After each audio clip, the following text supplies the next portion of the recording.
I'm Ginny D, and I came to Denmark to play LEGO D&D.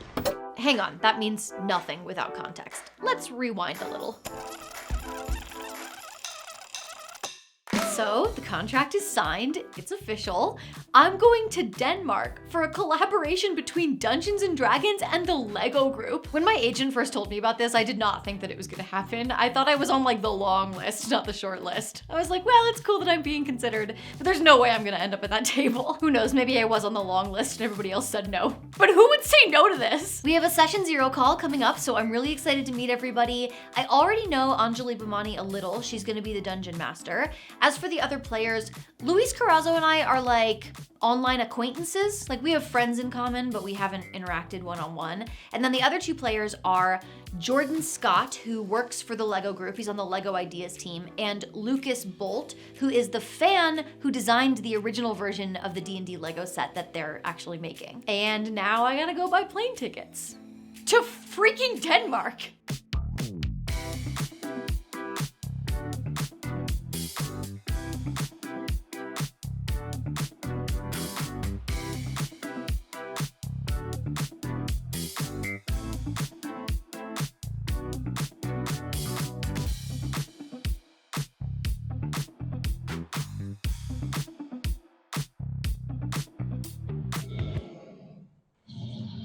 Hold for dragon.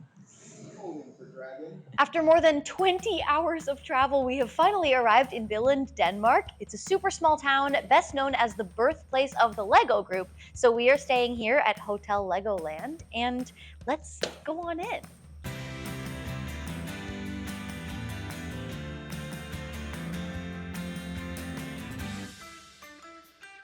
Oh my god, the lights are full of LEGO bricks, look. We were on the Ninjago floor, so our room was ninja themed, as you can tell by the glowing swords suspended over where our sleeping heads will be. There was a bin of random LEGO bricks in the room, and I fully entered a fugue state. What are you doing, babe? Making a Lego house. I didn't realize you were filming. I thought you were trying to shame me. I blinked and it had been like 2 hours, and somehow all I had accomplished was this roofless rectangle with a pool. To be honest, I was pretty proud of it at the time, but then I spent the next few days seeing the most impressive LEGO builds from all around the world, and that really kept my ego in check.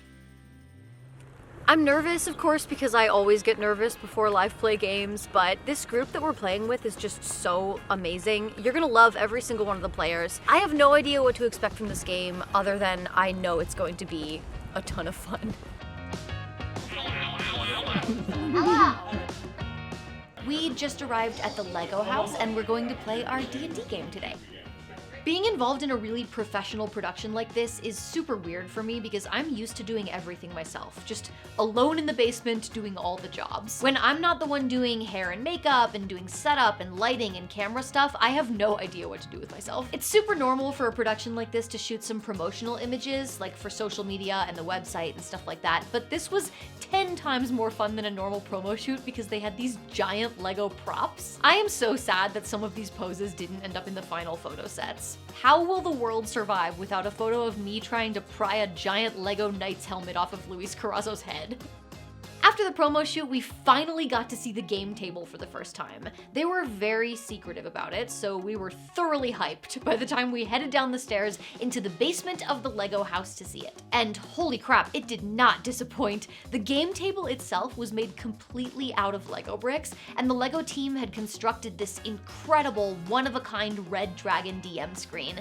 There were even these glowing torches made of transparent LEGO bricks, and these huge banners featuring beautiful artwork of all the player character minifigures. Then it was finally time to play.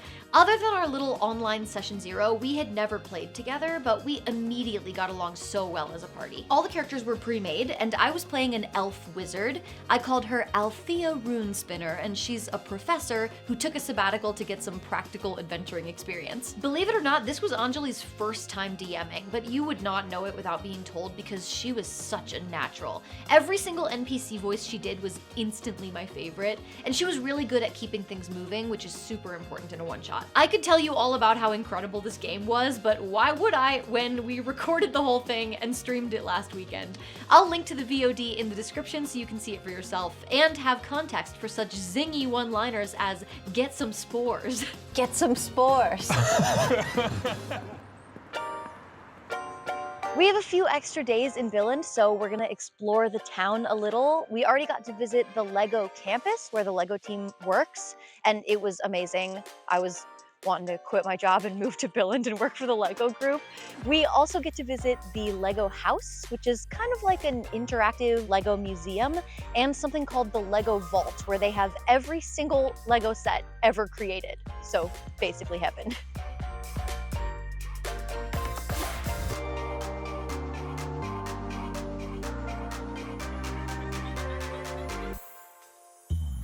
Okay, so we weren't allowed to film in the vault because it is that exclusive, but we did get to do something incredibly special. We got to put the D&D Lego set on the shelf in the vault. So now there's a Lego set with my signature on it in the Lego vault forever, for the rest of time. I think if you could tell 10-year-old Ginny what my life is like now, her tiny little head would explode. Alas, all good things must end, so soon enough, we were headed back to Denver.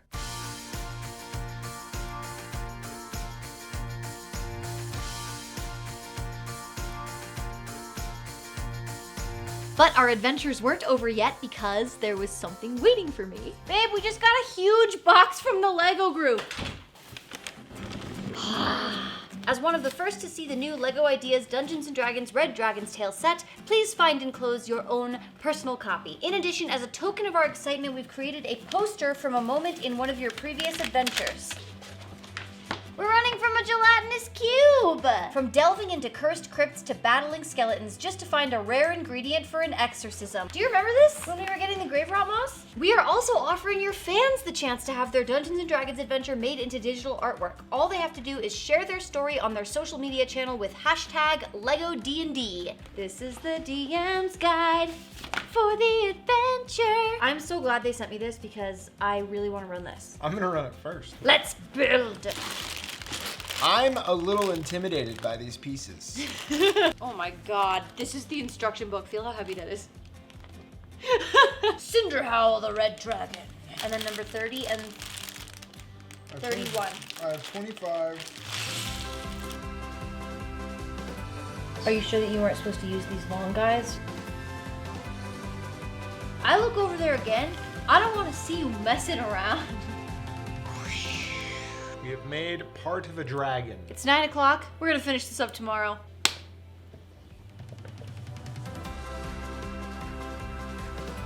Well, I just messed up the leg again. Wait, again? Gotta do it again. Get this set.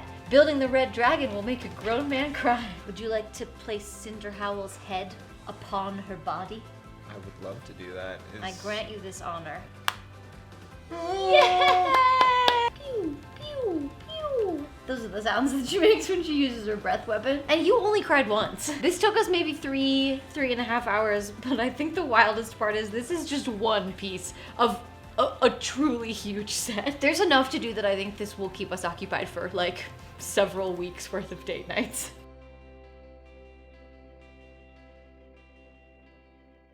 If you want your own D&D Lego set, it's on back order right now, but trust me, it is worth the wait. I will put the link in the description. You know, I still can't really believe that I actually got to do this. It feels like this crazy dream that couldn't possibly be real. So thank God it's all on video, honestly. Now, if you'll excuse me, I gotta go find some friends who want to play the Red Dragon's Tale adventure. Fingers crossed that Anjali rubbed off on me a little so that I can make this game even half as much fun as she did. Bye!